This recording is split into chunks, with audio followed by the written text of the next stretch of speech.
Hey guys, Adam here from sapphiregladecomics. I hope everyone's doing well. Haven't made a video in a long time, but I have been busy moving and doing other things, and now that is all done and over with. So we're gonna go right ahead and head right into it with a light novel review, and that is going to be Sword Art Online Progressive Light Novel Volume number 7. This is the English translated version of LN7, was released in Japan earlier last year. Yeah, last year. And this is now translated fully in English. Uh, Really great read. We are on the 7th floor of Aincrad right now. Asuna, Kirito are doing some exploring, and we'll hop right into the review.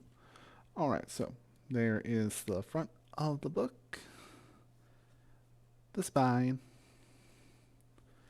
and the back of the book. Feel free to read it. I'm going to read it to you anyways. Alright. Luck be a lady tonight. The 7th floor of Aincrad, a massive casino where over half the game's beta testers dropped out before launch. Kirito was among many who lost everything in the ballerina back then. When an informant named Argo the Rat entices Kirito and Asuna with knowledge that could aid in their investigation, the pair soon plunge into the casino's dark underbelly once more. Meanwhile, the Elf War quest also reaches a sudden turning point when a flurry of crises rock the Dark Elves' home. So, uh, we'll hop right into looking at some cover spreads. As you can see, Asuna and Argo are front and center for this.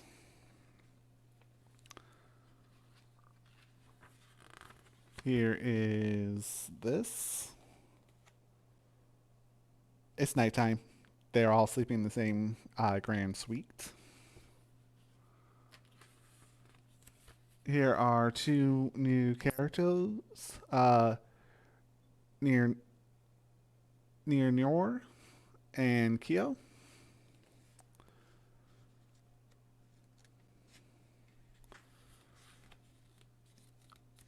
Here's this.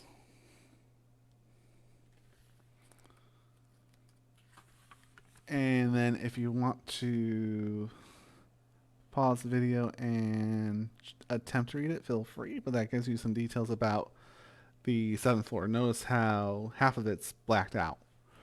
Why is that? Because, well, this is just part one of this floor. Alrighty.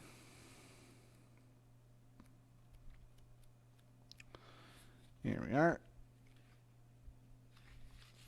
Alright, so we open up with Kirito and Asuna. They just got to the 7th floor from the 6th floor.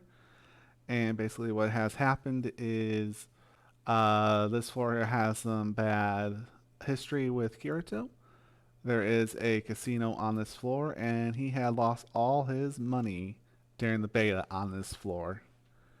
It also is where a lot of the beta players dropped out at. And they arrive in a town called Lectio, which is just a small old town, not a whole lot going on in there. So they're just walking and they come across this stag beetle, and it goes over how to defeat this lancer beetle, which is really cool. Kirito and Asuna work in tandem to take down as many of these as possible. So very cool. And as they're walking, they crest over a hill to look at the grand city of Volupta, which has the casino, and it's kind of like Vegas, basically. And they arrive in town, run into Argo. Argo discusses some things with them. They go out and eat some dinner to discuss something that Argo needs help with. She needs some muscle. So she will give this information for free to them, but she needs muscle helping them out with a quest. So while they're staying at the Grand Inn, there's this awesome spread, and I can't wait to see this animated of Asuna looking out the window in moonlight. So imagine what her brown hair looks like in the reflection of moonlight. And Kirito, of course, is dazed by that. Um, I thought it was really cool, and this is an excellent illustration by Abeck. And Argo shows them Ice Lily, which is a uh, which is a blue star bud that turns into ice and turns the drinks cold. So very interesting. And they go to check out the casino. Well, not yet. It's just mentioned there because that's when Kirito finally admits that he had lost everything in the casino during the monster battles.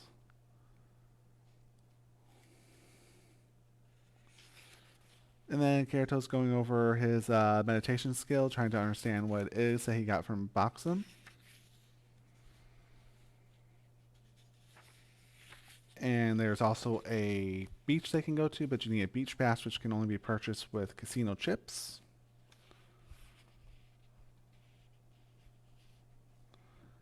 And then they also talked to. They had started talking to their rep for this quest they have to go on, and they're watching a monster match, which is described in these very pages.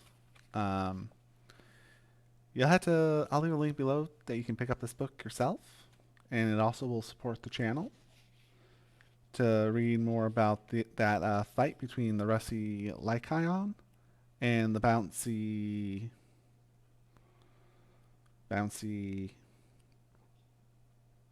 Slater.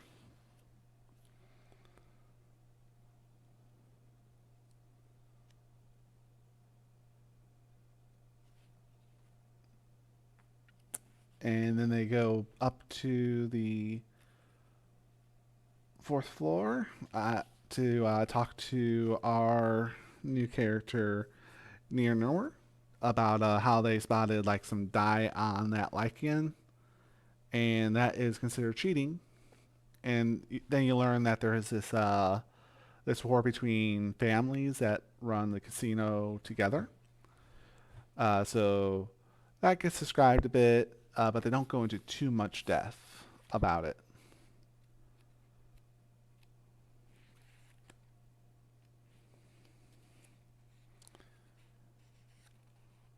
And here is this piece of artwork, just describing the quest line with the guy do. The guy get like 50 fruits of something and 50 rocks to make some sort of potion that apparently turns into bleach.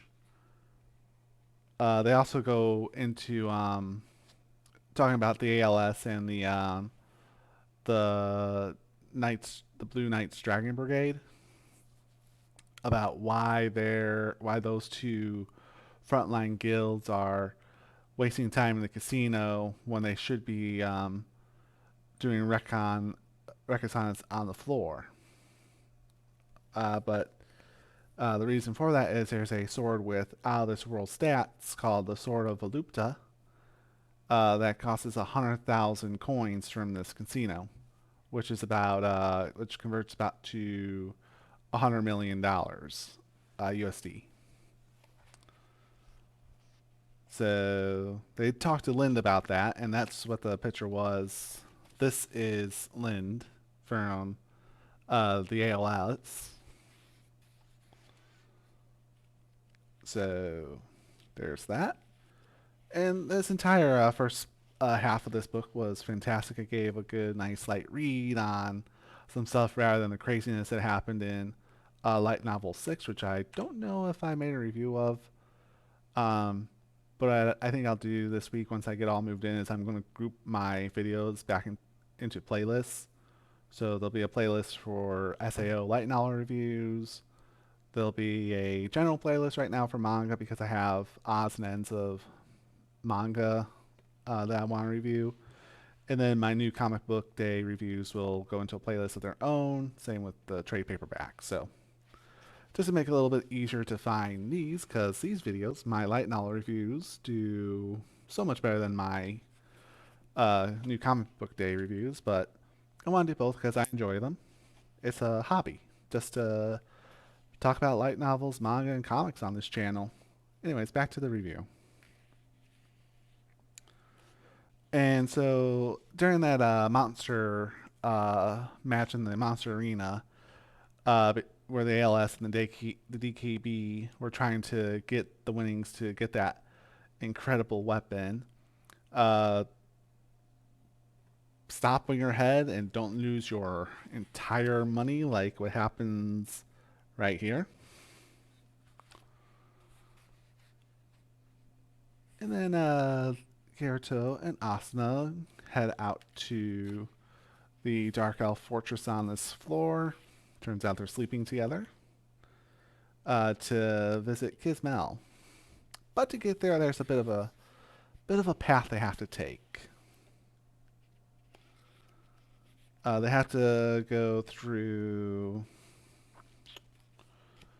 the Loose Rock Forest, whose paths are loose rock pillars, basically.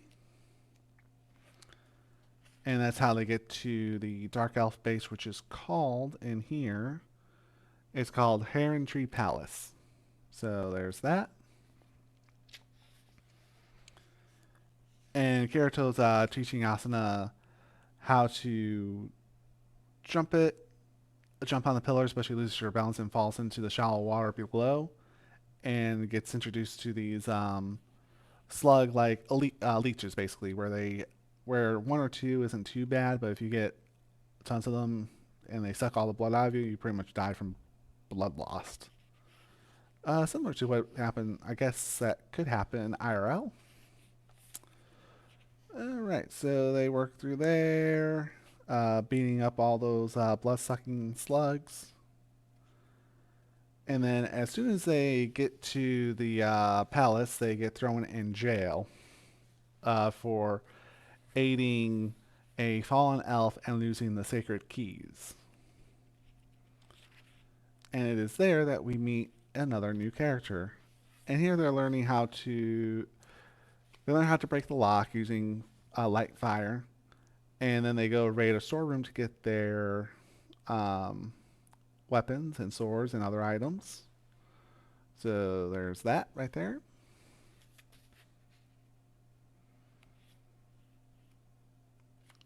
And then they meet with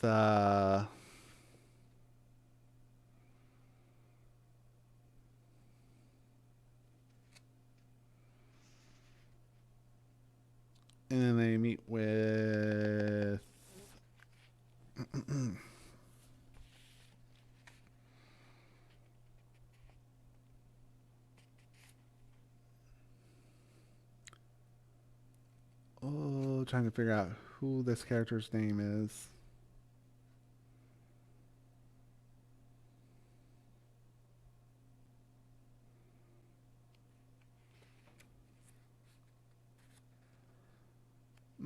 Trying to find out whose name that is.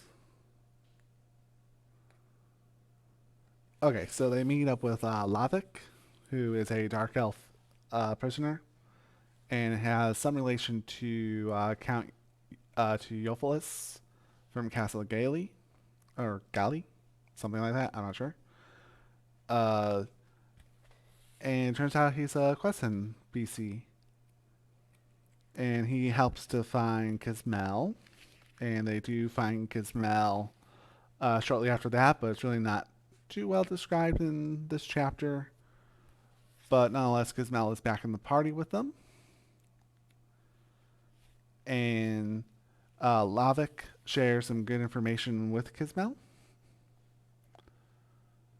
So there's that picture.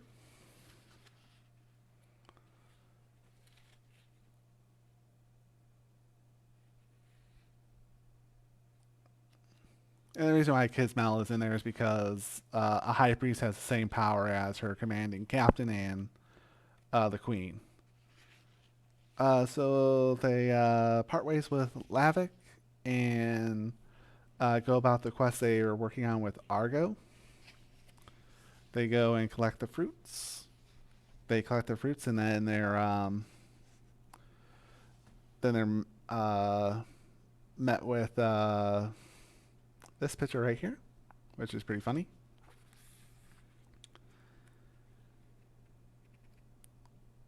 And then they continue to figure out why DKB and ALS are trying to still spend all their money, but that would be spoiler.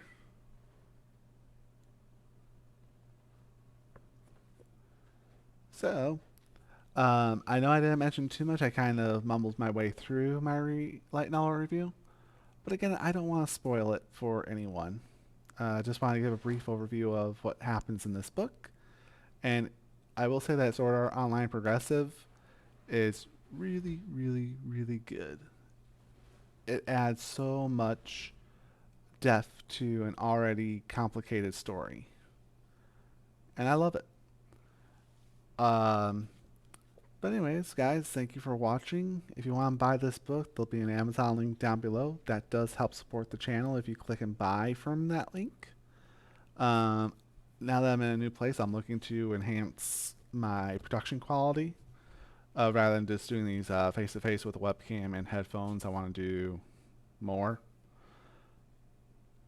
But anyways, guys, again, thank you for watching. Check out the links below to support the channel further. And I will leave you with that. If you like this video, give it a like. Subscribe to my channel if you want to see some more content. I do comic books, I do light novels, and I will be doing more manga reviews as well, and some trade paperback reviews too.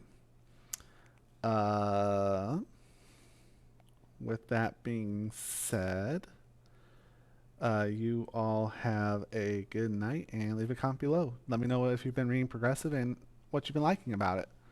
Talk to you guys later. Bye bye.